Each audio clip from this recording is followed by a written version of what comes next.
دیکھ رہے ہیں مسائل کا حل چینل۔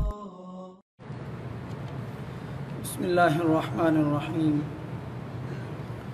الحمد للہ الذی اعزنا بالاسلام واکرمنا بالقرآن والصلاة والسلام علی خیر الانام ومن تبعهم بإحسان إلى يوم الحشر والميزان، أما بعد فأعوذ بالله السميع العليم من الشيطان الرجيم، بسم الله الرحمن الرحيم۔ إن عدة الشهور عند الله 12 شهرا في كتاب الله يوم خلق السماوات والأرض منها 4 حرم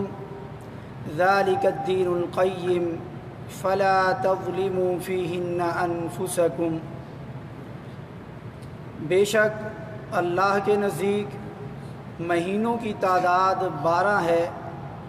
اس وقت سے جس وقت سے اللہ رب العزت نے آسمانوں اور زمینوں کو پیدا فرمایا، اور ان 12 مہینوں میں 4 مہینے حرمت والے ہیں، عزت والے ہیں، اللہ نے ان کو حرمت اور عزت عطا کی۔ ذالک الدین القیم، یہی سیدھا اور مضبوط دین ہے۔ فلا تظلموا فیہن انفسکم، پس تم ان حرمت والے مہینوں میں خصوصی طور پر اپنی جانوں پر ظلم نہ کرو۔ آپ یہ بات ذہن نشین کر لیں کہ اپنی جان پر ظلم کرنا، گناہ کرنا، گناہوں کے کاموں میں ملوث رہنا اور ہونا، یہ پورے 12 مہینے ہی منع ہے، لیکن ان 4 مہینوں کے اندر خصوصی طور پر اپنے آپ کو گناہوں سے، جنگ اور قتال سے، لڑائی اور جھگڑے سے اور گناہ کے کاموں سے بچانا ضروری قرار دے دیا گیا ہے۔ ان میں 3 مہینے جو ہیں ثلاث متوالیات، 3 مہینے مسلسل اور اکٹھے آتے ہیں، اور وہ ہیں ذوالقعدہ، ذوالحجہ اور محرم، یہ 3 ایک ساتھ آتے ہیں۔ اور جو چوتھا مہینہ ہے وہ رجب کا ہے، جو بین جمادہ و شعبان، جو جمادہ الآخرہ اور شعبان کے درمیان میں آتا ہے، جس کا نام رجب ہے، یہ الگ سے آتا ہے۔ تو یہ 4 مہینے جو ہے یہ حرمت والے ہیں۔ رجب کی نسبت ایک عرب کے اندر قبیلہ مضر پایا جاتا ہے، اس کی طرف اس کی نسبت زیادہ کی جاتی ہے کہ رجب مضر کہا جاتا ہے، اس لیے کہ جو قبیلہ مضر ہے وہ اس رجب کی تعظیم حد سے زیادہ کرتے تھے، اس مہینے کی وہ عزت اور احترام میں غلو اور مبالغہ کرتے تھے، اس لیے عام طور پر اس رجب کی نسبت مضر قبیلہ کی طرف سے کی جاتی تھی، اور عربوں کے ہاں یہ چیز مشہور تھی۔ عربی زبان میں رجب یہ ترجیب سے ہے، جس کا معنی بھی عزت اور تعظیم ہے۔ عرب لوگ اس مہینے کی تعظیم اس لحاظ سے کرتے تھے کہ وہ بتوں کے نام پر قربانیاں کرتے تھے اس مہینے کے اندر، اور یہ غیر اللہ کے نام کی قربانی یا کوئی بھی عبادت کرنا یہ شرک اور حرام ہے۔ اور یہ جو رجب کے مہینے میں وہ بتوں کے نام کی قربانی کرتے تھے، اس رسم کو عتیرہ کہا جاتا ہے۔ اسلام جب آیا، اسلام نے عربوں کا یہ طریقہ جو وہ رجب کی عزت کرتے تھے یہ تو باقی رکھا کہ تمہارا کام ٹھیک ہے، کیونکہ اس کا قرآن نے ہمیں پہلے ہی بتا دیا، دین نے اس بارے میں بتا دیا کہ اس مہینے کی عزت اور احترام کرنا ہے، اس کے اندر گناہوں سے بچنا ہے، تو یہ عربوں کا طریقہ ٹھیک ہے۔ لیکن یہ جو بتوں کے نام پر قربانیاں کرتے ہیں، غیر اللہ کے نام کی عبادت ہے یہ کرتے ہیں، یہ حرام ہے اور اس کو ناجائز قرار دے دیا۔ جیسا کہ بخاری شریف کی حدیث ہے، پیارے نبی صلی اللہ علیہ وآلہ وسلم نے ارشاد فرمایا، لا فرع ولا عتیرہ، کہ اسلام کے اندر نہ فرع ہے اور نہ عتیرہ ہے۔ فرع یہ کس کو کہتے ہیں؟ یہ اونٹ، گائے اور بکری کا جو پہلا بچہ وہ جنم دیتی ہے، اس کو یہ عرب لوگ بتوں کے نام کا ذبح کرتے تھے، کہتے ہیں یہ ہم اس کو استعمال نہیں کریں گے، یہ ان کی رسم۔ فرع جو ہے یہ پہلا ان 3 جانوروں کا جو بچہ جنم دیتی تھی، یہ مؤنث، یہ مادہ چیز، اونٹنی یا گائے یا بکری، تو اس کو یہ بتوں کے نام کا ذبح کرتے تھے۔ تو اسلام نے کہا اسلام کے اندر اس کی کوئی گنجائش نہیں۔ ولا عتیرہ تھا، اور یہ جو رجب کے اندر تم صرف بتوں کے نام کی قربانی کرتے ہو، اس کا بھی اسلام کے ساتھ کوئی تعلق نہیں۔ تو یہ چیز آج ہمیں بڑی صراحت کے ساتھ وضاحت کرتی ہے۔ یہ حدیث بخاری شریف کی 5473 نمبر ہے اور مسلم شریف کی 1976 نمبر ہے۔ تو بخاری اور مسلم شریف کی حدیث ہے۔ تو اس بات سے ہمیں یہ اندازہ ہوتا ہے، پتہ چلتا ہے کہ غیر اللہ کے نام کی، اللہ کے علاوہ جو بھی ہے وہ غیر ہے، وہ اللہ کے برابر نہیں ہو سکتا، چاہے وہ نبی ہو، نبی کے نام کی قربانی کرنا ان کے قریب ہونے کے لیے، یا کسی نبی کی قبر پر جا کر کے، یا کسی ولی کے قریب ہونے کے لیے اس کی قبر پر جا کے قربانی کرنا، یا کوئی بھی عبادت کا نام، عبادت کا کام، وہاں پر کچھ بانٹنا، وہاں پر دیگ اتارنا، وہاں پر نظر و نیاز کرنا، یہ اسلام کے اندر اس چیز کی کوئی گنجائش نہیں، بلکہ اس کو حرام کر دیا اور یہ شرک کے زمرے میں آتا ہے، کیونکہ عبادت کی کوئی بھی قسم یہ اللہ کے علاوہ کسی اور کے قریب ہونے کے لیے کی جائے تو یہ شرک ہے، اور اسلام اس چیز سے بڑی سختی سے منع کرتا ہے۔ اب کیا یہاں سے ایک بات نکلتی، کیا دربار پر جانا، دربار ہمارے یہاں اکثر ہوتے ہیں، کیا درباروں پر جانا جائز ہے؟ نہیں، قبروں پر جانے کا دین نے ہمیں حکم دیا۔ فرمایا کہ قبروں کی زیارت کرنے کے لیے تم جایا کرو، الا فزوروها، ضرور جایا کرو، فإنها تذکرکم الآخرہ، اور پہلے کہا کہ میں نے تمہیں منع کر دیا تھا، کنت نہیتکم عن زیارت القبور، پہلے میں نے تمہیں قبروں کی زیارت کرنے سے منع کر دیا تھا۔ پیارے نبی صلی اللہ علیہ وسلم فرما رہے ہیں الا فزوروها، البتہ تم ضرور خبردار قبروں کی زیارت کرنے کے لیے جایا کرو۔ اب لیکن جو مقصد ہے وہ آج ہم میں سے اکثر مسلمانوں نے بلا دیا۔ آگے مقصد ذکر فرمایا فإنها تذکرکم الآخرہ، کہ یہ قبروں میں جانا تمہیں آخرت کی یاد دلاتا ہے، یعنی تمہیں آخرت یاد آئے گی۔ جب تم قبرستان میں جاؤ گے تم دیکھو گے کہ یہ بڑے بڑے لوگ باقی نہیں رہے، زندہ نہیں رہے، تو پھر میں نے بھی زندہ نہیں رہنا، تو مجھے اپنی موت کی تیاری اور فکر کرنی ہے۔ تو قبروں پر جانے کا حکم ہے، لیکن یہ مقصد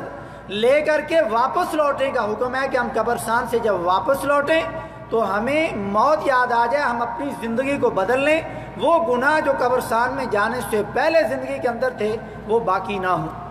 لیکن دربار جس پر ایک بلڈنگ بنا دی جاتی ہے، اوپر قبہ بنا دیا جاتا ہے، وہاں پر ایک مجاور بیٹھا دیا جاتا ہے، پکی قبر بنا دی جاتی ہے، جہاں پر لوگ اپنی منتیں اور حاجتیں لے کر کے جاتے ہیں، جہاں پر لوگ اس ولی اور اس نبی اور اس غیر اللہ کو اس کے قریب اس لیے جاتے ہیں کہ میری پریشانیاں دور ہو جائیں، میری مصیبتیں دور ہو جائیں۔ اسلام نے اس چیز کو حرام قرار دیا، بلکہ مسلم شریف کی 970 نمبر حدیث میں پیارے نبی صلی اللہ علیہ وسلم کے صحابہ بیان کرتے ہیں نہا رسول اللہ صلی اللہ علیہ وسلم ان یجسس القبر وان یقعد علیہ وان یبنى علیہ، کہ نبی صلی اللہ علیہ وسلم نے ہمیں منع کر دیا کہ کوئی قبر کو پکا نہ بنائے، نہ اس کو چونا لگائے، نہ کوئی قبر پر مجاور بن کے بیٹھے، اور نہ ہی ان یقعد علیہ، نہ اس کے اوپر مجاور بن کے بیٹھنا، نہ قبر کو پکا بنانا۔ نہ رسول اللہ صلی اللہ علیہ وسلم یجسس القبر وان یقعد علیہ وان یبنى علیہ، اور تیسری چیز نہ اس پر کوئی بلڈنگ اور عمارت بنائے، قبر کچی ہو اور زمین کے برابر ہو یا ایک بارش تک اس کو اونچا کر سکتے ہیں، قبر بالکل کچی، اس کے اوپر پکی کوئی پتھر کوئی اینٹ نہیں لگانا، اس کو پکا نہیں بنانا، اس کو بالکل بند نہیں کر دینا کہ وہ تمہیں یہ ڈر ہو کہ وہ مردہ باہر نکل آئے گا، وہ اللہ کے سپرد ہو گیا۔ وہ کچی بھی چھوڑ دو گے، کھلی بھی چھوڑ دو گے، وہ باہر نہیں نکل سکتا کیونکہ وہ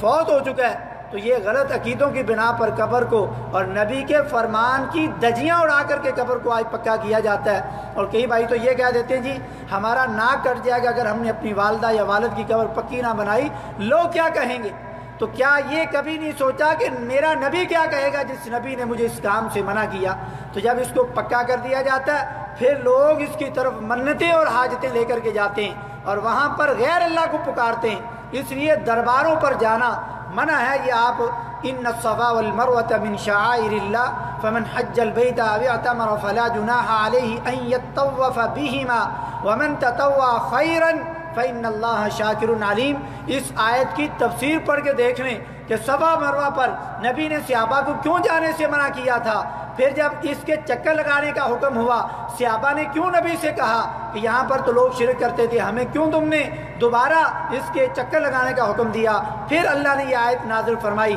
اس کی آپ تفسیر پڑھ سکتے ہیں کہ کوئی بھی ایسی جگہ جہاں پر غیر اللہ کو پکارا جائے، جب تک وہاں پر اس چیز کو ختم نہ کر دیا جائے، غیر اللہ کے نام کے پکارنے کی چیزوں کو ختم نہ کر دیا جائے، وہاں پر آپ نہیں جا سکتے۔ لیکن دربار پر آپ چاہتے ہیں کہ میں بزرگ کے لیے دعا کرنے جا رہا ہوں، اللہ کے ولی کی درجات کی بلندی کے لیے دعا کرنا چاہتا ہوں، آپ اس نیت سے جا رہے ہیں، آپ کا اس نیت سے بھی جانا صحیح نہیں، کیونکہ وہاں پر لوگ غیر اللہ کو پکارتے ہیں۔ اور رہی بزرگوں کی بات، اس بندے کی نماز ہی صحیح نہیں ہو سکتی جو اپنی نماز میں بزرگوں کی بلندی درجات کے لیے دعا نہ کرے اور ان پر سلام نہ بھیجے، ہماری نماز ہی نہیں پوری ہوتی۔ ہم ہر 2 رکعت کے بعد پہلی اتحیات میں اور ہر تیسری یا چوتھی رکعت میں جب دوسری اتحیات میں بیٹھتے ہیں، تیسری رکعت میں جیسے مغرب میں اور چوتھی رکعت میں جیسے ظہر عصر اور عشاء میں ہم بیٹھتے ہیں، ہم کیا کہتے ہیں؟ السلام علیک ایھا النبی ورحمۃ اللہ وبرکاتہ۔ آگے کیا کہتے ہیں؟ السلام علینا وعلی عباد اللہ الصالحین۔ ہر نیک بندہ، ہر ولی اور بزرگ کے لیے جب تک ہم دعا نہیں کرتے، ان کے لیے سلامتی نہیں ان پر بھیجتے، ہماری نماز ہی مکمل نہیں۔ بزرگوں کا کوئی منکر نہیں، لیکن ان کی پکی قبر پر جا کر کے جو تیرے اور ایک کچے عقیدے والے بندے کے دل میں جو شرک کا خیال آتا ہے، پھر وہاں پر کوئی دیگ اتارتا ہے، وہاں پر کوئی منت مانتا ہے، وہاں پر کوئی بکرا ذبح کرتا ہے، یہ غیر اللہ کے نام یہ ساری چیزیں کر کے وہ اپنے ان اعمال کو شرک کر کے وہ ضائع کر لیتا ہے۔ حضرت ثابت بن ضحاک رضی اللہ تعالیٰ عنہ بیان کرتے ہیں کہ ایک بندہ پیارے نبی صلی اللہ علیہ وسلم کی زندگی میں آپ کے سامنے حاضر ہوا اور وہ صحابی بن چکا ہے، اور وہ پوچھتا ہے کہ اللہ کے نبی صلی اللہ علیہ وسلم، میں نے مقام بوانہ پر اونٹ ذبح کرنے کی جاہلیت میں منت مانی تھی، اب میں یہ منت پوری کرنا چاہتا ہوں، کیا میں منت پوری کر سکتا ہوں؟ اب صحابی ہے، مسلمان ہے، لیکن یہ منت اسلام سے پہلے مانی ہوئی ہے، اس کو پورا کرنے کے لیے اپنی مرضی سے چلا نہیں گیا، پیارے نبی صلی اللہ علیہ وسلم کے پاس آیا تو آپ نے اس سے سوال کیا، هل كان فيها وثن من اوثان الجاہلیت يعبد؟ کیا وہاں پر جاہلیت کے بتوں میں سے کسی بت کی کوئی عبادت تو نہیں کرنے جاتا تھا؟ صحابہ نے فرمایا اللہ کے نبی صلی اللہ علیہ وسلم، ہم نے ایسا وہاں پر کچھ نہیں دیکھا، یعنی اگر یہ کچھ دیکھا ہوتا تو نبی صلی اللہ علیہ وسلم اس کو اجازت نہ دیتے۔ دوسرا آپ نے سوال کیا هل كان فيها عید من اعیادہم؟ کیا وہاں پر کوئی عرس اور میلوں میں سے کوئی عرس اور میلہ تو وہاں پر نہیں لگتا تھا؟ صحابہ نے فرمایا کہ اللہ کے نبی صلی اللہ علیہ وسلم، ہم نے آج تک وہاں پر کوئی عرس اور میلہ نہیں دیکھا، نہ ہی یعنی اس جگہ کو مقدس جان کر کے کسی کو جاتے دیکھا ہے۔ آپ نے پھر فرمایا اوفی بنذرک فإنه لا وفاء لنذر في معصیت اللہ، تم اپنی اس نظر کو پورا کرو، مگر اللہ کی نافرمانی میں کوئی نظر پوری نہیں کی جا سکتی۔ لیکن اگر وہاں پر اللہ کی نافرمانی ہوتی، غیر اللہ کے نام پر لوگ وہاں پر ذبح کرنے جاتے، یا غیر اللہ کے نام کے وہاں پر عرس اور میلے لگتے، پھر تیرے لیے یہ جانا جائز نہیں تھا۔ آج انہی درباروں میں دیکھ لیں کہ وہاں پر عرس اور میلے لگتے ہیں، غیر اللہ کے نام کی فریادیں اور نذرانے وہاں پر پیش کیے جاتے ہیں، دیگیں چڑھائی جاتی ہیں اور قربانیاں کی جاتی ہیں۔ اس لیے جہاں پر غیر اللہ کو پکارا جائے وہاں پر مسلمان کے لیے جانا جائز نہیں، اور یہ بزرگوں نے جن کی قبر پر ایسا ہو رہا ہے، جن کے درباروں پر ایسا ہو رہا ہے، ان کی یہ تعلیمات نہیں، یہ بات کے لوگوں نے اپنی پیٹ اور پیسے کے لیے ایسا کیا۔ اور مدینہ منورہ کے اندر بھی اگر آپ دیکھیں، آپ وہاں پر اگر خصوصاً جمعرات کو دیکھیں، سوموار اور جمعرات کو روزہ رکھنا یہ سنت نبوی ہے، اور یہ مکہ مدینہ اور سعودی عرب کی اکثر مساجد اور شہروں میں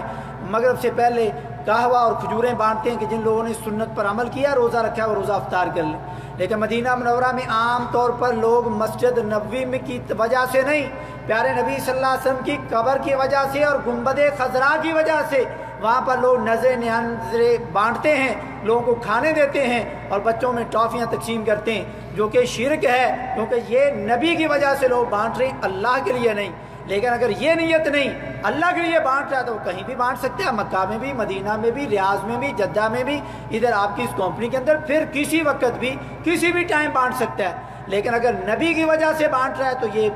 یہ لینا بھی غلط ہے اور بانٹنے والے کا یہ کام شرک ہے۔ اب پیارے نبی اللہ تعالیٰ نے قرآن پاک میں کیا ارشاد فرمایا تھا؟ فَلَا تَظْلِمُوا فیہن انفسکم کہ تم اپنی جانوں پر ظلم نہ کرو، لڑائی جھگڑے اور قتال نہ کرو۔ علامہ ابن کثیر رحمۃ اللہ علیہ اپنی مشہور زمانہ تفسیر کی کتاب میں فرماتے ہیں کہ حرمت والے مہینوں میں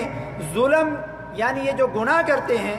اور یہ اس گناح کرنے کی وجہ سے جو ظلم ہے اس کا بوجھ اور بھی بڑھ جاتا ہے اور مہینوں کی نسبت، یعنی باقی 8 مہینوں میں اگر کوئی آپ گناہ کرتے ہیں اس کا اتنا گناہ نہیں ہوتا جتنا ان 4 مہینوں کے اندر اگر آپ گناہ کریں گے، جتنا ان مہینوں کے اندر گناہ ہوتا ہے باقی 8 مہینوں میں نہیں ہوتا۔ تو انسان کو اس مہینے کے اندر کوئی عبادت کرنے کا حکم نہیں دیا گیا۔ رجب میں کوئی نفلی ایسی عبادت ثابت نہیں ہے جو رسول اللہ صلی اللہ علیہ وسلم نے کی ہو، لیکن لوگ اس مہینے میں عبادتیں تو بہت کرنا چاہتے ہیں، نئی نئی عبادتیں لوگوں نے ایجاد کر لی ہیں، لیکن پیارے نبی صلی اللہ علیہ وسلم نے اور اللہ نے جس کام کا ہمیں ان 4 مہینوں میں حکم دیا وہ کوئی کرنے کے لیے تیار نہیں۔ کوئی رجب کے اندر ایکسٹرا کوئی عبادت نہیں ہے۔ پیارے نبی صلی اللہ علیہ وسلم نے ارشاد فرمایا اور یہ آپ اپنے اکثر جمعہ خطبہ کے اندر یہ پڑھا کرتے تھے، اما بعد فإن خیر الحدیث کتاب اللہ، سب سے بہترین بات اللہ کی کتاب قرآن مجید کی ہے، وخیر الہدی ہدی محمد صلی اللہ علیہ وسلم، اور سب سے بہترین طریقہ، اچھا ترین طریقہ، اعلیٰ ترین طریقہ اگر ہے تو تمہارے نبی محمد صلی اللہ علیہ وسلم کا طریقہ ہے۔ یہاں پر بات سمجھ لیں، سب سے افضل طریقہ تمہارے نبی محمد کا طریقہ ہے صلی اللہ علیہ وآلہ وسلم۔ وشر الامور محدثاتها، اور دین کے اندر جو سب سے گندا کام ہے وہ ہے دین کے اندر وہ کام کرنا جو اللہ نے نہ بتایا ہو اور تمہارے نبی نے نہ کیا ہو۔ وشر الامور محدثاتها فإن كل محدثة بدعة، یہی نئی چیز بدعت ہے، وكل بدعة ضلالہ، اور یہی بدعت گمراہی ہے، وكل ضلالة في النار، اور یہی گمراہی تمہیں جہنم میں لے جائے۔ یعنی نبی کا طریقہ نہ ہو، آپ اس کو نیکی کا عمل سمجھ کے کریں، یہ دین کے اندر نئی چیز ہے، یہی بدعت ہے، یہی گمراہی ہے، اور نبی فرما رہے ہیں یہ گمراہی تمہیں جہنم میں لے جائے گی۔ ذرا آئیں رجب کے اندر یہ 2-3 میں نے چیزیں لکھی ہیں جو رجب کے اندر مشہور طور پر لوگ کرتے ہیں اور وہ نبی کا طریقہ نہیں، حدیث سے ثابت نہیں ہے، تو پھر وہ رجب کے مہینے میں یہ کام کر کے جہنم میں لے جانے کا عمل کر رہے ہوتے ہیں۔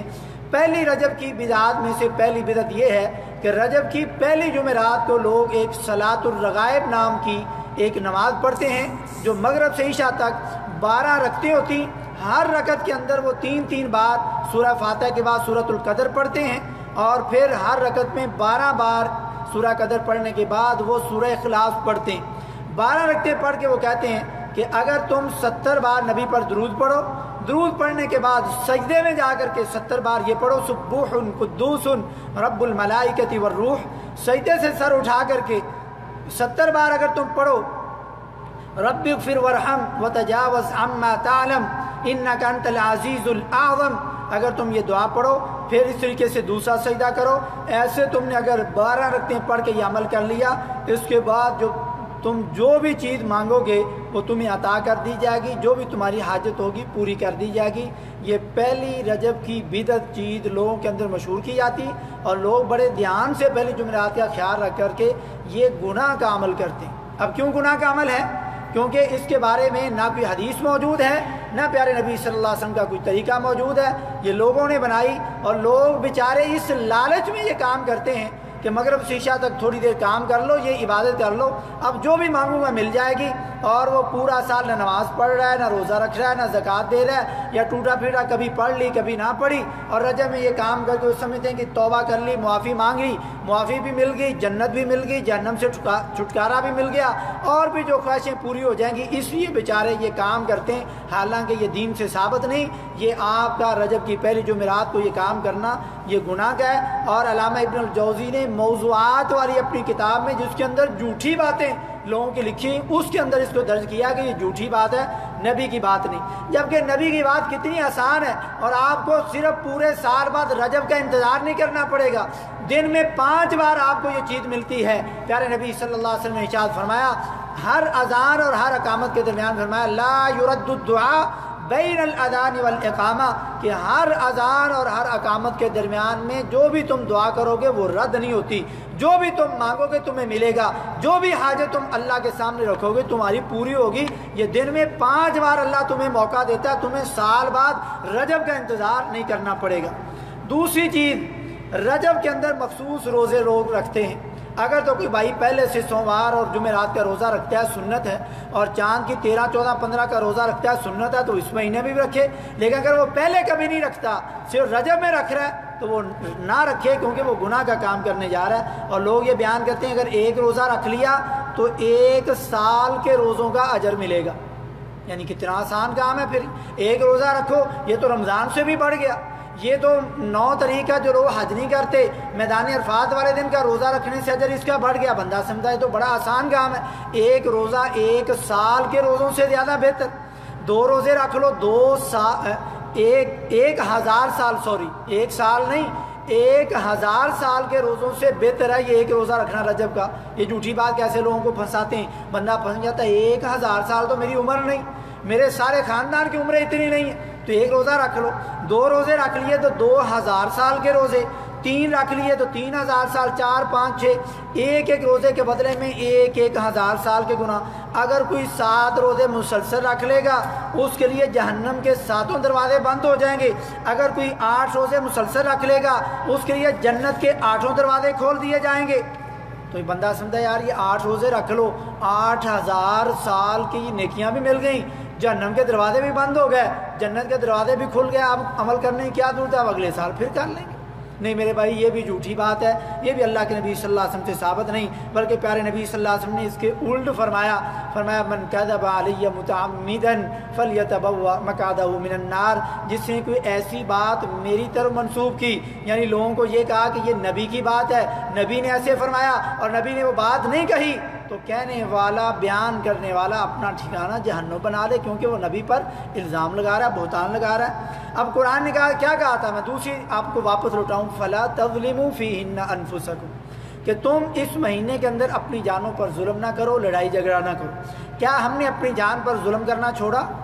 ہم نے اس مہینے میں رجب میں روزے تو ہم رکھنا چاہ رہے ہیں جھوٹی روایتیں سن کے، ہم جو ہے نا 12 رکعتیں پڑھنا چاہتے ہیں اور کئی کام کنڈے بھرنا چاہتے ہیں، یہ بات آگے آنے والی 5 منٹ میں انشاءاللہ ختم ہو رہا ہے، لیکن ہم نے گناہ کرنے نہیں چھوڑے، جھوٹ بولنا نہیں چھوڑا، اپنے ساتھی پر ظلم کرنا نہیں چھوڑا، بہن بھائیوں سے لڑائی کی ہوئی ان سے صلح کرنے کا نہیں سوچا، دوستوں سے لڑائیاں کی ہوئی ان سے صلح کرنے کا کبھی خیال اس مہینے میں نہیں آیا کہ اللہ تعالیٰ ہمیں لڑائی جھگڑے سے منع کر رہا ہے، بلکہ اس مہینے میں ہم نے اور لڑائیاں جھگڑیاں کر لی ہوں گی، کسی کے ساتھ منہ ماری کی ہوگی، کسی کو گالی نکالی ہوگی۔ دین نے تو ان کاموں سے بچنے کا ہمیں حکم دیا، ہم نیکیاں کرنے میں پڑ گئے، وہ بھی جو فرضی نہیں ہے، نفلی اور اپنی طرف سے۔ میرے بھائی اپنا محاسبہ کریں، اپنی جان کو ظلم سے بچائیں۔ اور رجب کی جو 27ویں رات ہے اس کی خصوصی طور پر لوگ عبادت کرتے ہیں کہ یہ جی معراج کی رات ہے، اس رات نبی صلی اللہ علیہ وسلم کو معراج ہوئی۔ معراج قرآن و حدیث سے ثابت ہے کہ اسراء اور معراج کا یہ واقعہ ثابت ہے اور صحیح ہے، لیکن کس مہینے میں کس رات کو کس تاریخ کو ہوا یہ دین نے ہمیں نہیں بتایا، نہ پیارے نبی صلی اللہ علیہ وسلم بتا کے گئے۔ یعنی دین کو جو چیز مطلوب تھی وہ بتائی، لیکن یہ جو علامہ ابن حجر رحمۃ اللہ علیہ انہوں نے 12 سے زیادہ اقوال نقل کیے ہیں کہ یہ کس مہینے میں ہوئی، کبھی رجب میں، کبھی شعبان، کبھی رمضان، کبھی کون سے، ہر مہینے کا ذکر، کئی مہینوں کا ذکر۔ اور مشہور زمانہ سیرت کی دنیا میں سب سے زیادہ مشہور کتاب الرحیق المختوم جو مولانا صفی الرحمان مبارک پوری رحمۃ اللہ علیہ انڈیا کے انہوں نے لکھی، اس کے اندر انہوں نے 6 قول نقل کیے۔ تو جب سب سے زیادہ جو صحیح بات معلوم ہوتی ہے، اللہ عالم اللہ بہتر جانتا ہے، وہ یہ بات لگتی ہے کہ یہ ربیع الاول کے مہینے میں معراج ہوئی ہے اور یہ نبوت کے 12ویں سال میں ہوئی ہے، اور یہ بھی کوئی 100% بات صحیح نہیں، یعنی اتنا زیادہ اس میں اختلاف ہے، ہوئی ضرور ہے لیکن کب ہوئی ہے یہ کوئی پتہ نہیں۔ اب جب پتہ ہی نہیں ہے کہ کب ہوئی، اختلاف اتنا زیادہ ہے، تو پھر کس دن کا روزہ رکھنا چاہ رہے ہیں، کس رات کی عبادت کرنا چاہ رہے ہیں، پہلی بات۔ دوسری بات، مان لیں کہ 27 رجب کو ہی ہوئی، 1 منٹ کے لیے فرض کر لیں کہ 27 رجب کو پیارے نبی صلی اللہ علیہ وسلم کو معراج ہوئی، مان لو 1 منٹ سمجھنے کے لیے۔ اس کے بعد تقریباً 11 سال نبی صلی اللہ علیہ وسلم کی زندگی میں یہ رجب کا مہینہ آتا رہا، یہ نبوت سے 12ویں سال ہوئی، آگے 13واں سال، 10 سال آپ مدینہ رہے، کم از کم 11 سال آپ کی زندگی میں یہ رجب کا مہینہ آیا۔ کیا پیارے نبی صلی اللہ علیہ وسلم نے صحابہ کو بتایا کہ فلاں دن مجھے معراج ہوئی تھی، تم لوگ اس دن کا روزہ رکھو اور میں خود بھی جاگتا ہوں، تم سارے بھی جاگو؟ کیوں جی؟ نہیں، ایسا کسی حدیث میں نہیں ملتا، پیارے نبی صلی اللہ علیہ وسلم نے ایسا حکم نہیں دیا، ایسا نہیں بتایا۔ جب نبی نے نہیں کیا، آپ نے اس کا حکم نہیں دیا، آج میں اور آپ کریں تو یہی چیز تو بدعت ہے، یہی گمراہی اور یہی جہنم میں لے جائے گی۔ اس لیے معراج کے رات کا اپنی طرف سے 27 رجب کا روزہ رکھنا، یہ ان راتوں کو جاگنا اور پورا اہتمام کرنا، یہ بدعت ہے، گناہ کا کام ہے، یہ صحیح نہیں۔ اب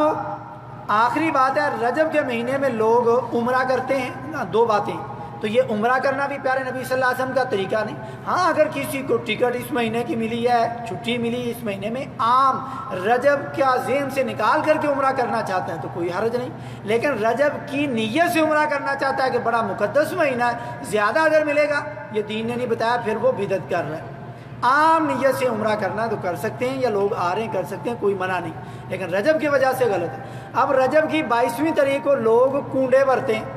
چھوٹی چھوٹی کنجیاں لا کر کے، پراتیں لا کر کے، اس میں کھانے میٹھے بنا کے لوگوں کو اکٹھا کر کے کھلاتے ہیں۔ جی یہ کیوں کر رہے ہیں؟ جی امام جعفر صادق رحمۃ اللہ علیہ نے فرمایا، جبکہ انہوں نے نہیں فرمایا بلکہ انڈیا کے ایک بندے نے داستان عجیب کے نام سے ایک سٹوری لکھی ہے، کہانی لکھی، جیسے ہم کہانیاں سنتے ہیں دنیاوی، اور کہنے لگا کہ امام جعفر صادق رحمۃ اللہ علیہ نے فرمایا کہ جو بندہ میرے نام کے 22 رجب کو کنڈے بھرے، میرے نام کا میٹھا تقسیم کرے، پھر وہ تقسیم کرنے کے بعد جو بھی مانگے اس کو ملے گا، اس کی ہر حاجت تمنا پوری ہوگی۔ اگر اس نے یہ کام کیا، آپ دیکھو دعویٰ کتنا بڑا، جو اتنے بڑے امام کر ہی نہیں سکتے، اور یہ شرک کی دعوت ہے، جو شرک کی دعوت امام صاحب دے ہی نہیں سکتے، اتنی بڑی جرت کی لوگوں کے اندر۔ کہنے لگے کہ امام صاحب نے کہا کہ جو یہ منت مانے، اگر اس کی پوری نہ ہو، کل قیامت والے دن امام جعفر کا گلا پکڑ لینا کہ تمہاری پوری کیوں نہ ہوئی۔ یعنی پھر امام جعفر صادق سیدھے خدا ہی ہوئے، خدا یہ دعویٰ کر سکتے ہیں کہ امام جعفر صادق کو خدا بنا کر کے، نعوذ باللہ، جو انہیں بات کہی نہیں، لوگ 22 رجب کو کنڈے بھرتے ہیں۔ اصل میں یہ ایک شیعی سازش ہے، 22 رجب کو نہ امام جعفر صادق کی پیدائش ہے نہ وفات ہے، اس طریقہ امام جعفر سے کوئی تعلق ہی نہیں ہے، بلکہ امام جعفر صادق نہیں بلکہ حضرت امیر معاویہ رضی اللہ تعالیٰ عنہ، صحابی رسول، کاتب وحی، ان کی اس دن وفات ہوئی ہے، تو شیعہ لوگ ان کو گالیاں دیتے ہیں، اور ان کی گالیاں دینے کی وجہ سے لوگ خوشیاں مناتے ہیں کہ حضرت امیر معاویہ رضی اللہ تعالیٰ فوت ہو گئے، اس لیے وہ آج خوشی میں کنڈے بھرتے ہیں اور میٹھا تقسیم کرتے ہیں صحابی کی وفات کا۔ دراصل ان کو گالیاں دیتی ہیں اور بڑی گندی زبان استعمال کرتے ہیں، جبکہ پیارے نبی صلی اللہ علیہ وسلم نے ارشاد فرمایا، من سب اصحابی، جس نے میرے کسی صحابی کو گالی دی، فعلیہ لعنت اللہ والملائکہ والناس اجمعین، اس کے اوپر اللہ کی بھی لعنت ہے۔ جو میرے کسی صحابی کو گالی دے، اس پر پوری دنیا کے لوگوں کی لعنت ہے، اور جتنے اللہ کے فرشتے ہیں ان کی اس بندے پر لعنت ہے جو میرے کسی صحابی کو گالی دے۔ صحابہ کے فضائل میں بہت زیادہ حدیثیں، تو اصل میں یہ صحابی کو گالی دینا اور ان کی وفات کی خوشی کی وجہ سے لوگ کرتے ہیں، تو یہ آج کا مسلمان یہ سمجھتا نہیں، اور رجب کے مہینے میں وہ نیکیاں نفری کام کرنا چاہتا ہے۔ دین نے کسی ایکسٹرا نفری کام کا تمہیں رجب کے مہینے میں حکم نہیں دیا، بلکہ جو حکم ہے اپنے آپ کو، اپنی جانوں کو ظلم سے بچائیں، اپنے اندر صلح کریں، اپنے آپ کو گناہوں سے بچائیں۔ یہ ہمیں ان 4 مہینوں کے اندر خصوصی طور پر کرنا۔ اللہ رب العزت ہم سب مسلمانوں کو دین حق سمجھنے کی توفیق نصیب فرمائے، اور یہ جو نئی نئی بدعات اور نئے نئے کام عبادت سمجھ کے لوگوں نے کرنا شروع کر دیے، اللہ تعالیٰ ہمیں سمجھنے کی اور ان سے بچنے کی توفیق نصیب فرمائے، اپنے گھر والوں کو بچانے کی توفیق نصیب فرمائے۔ وما توفیقی الا باللہ۔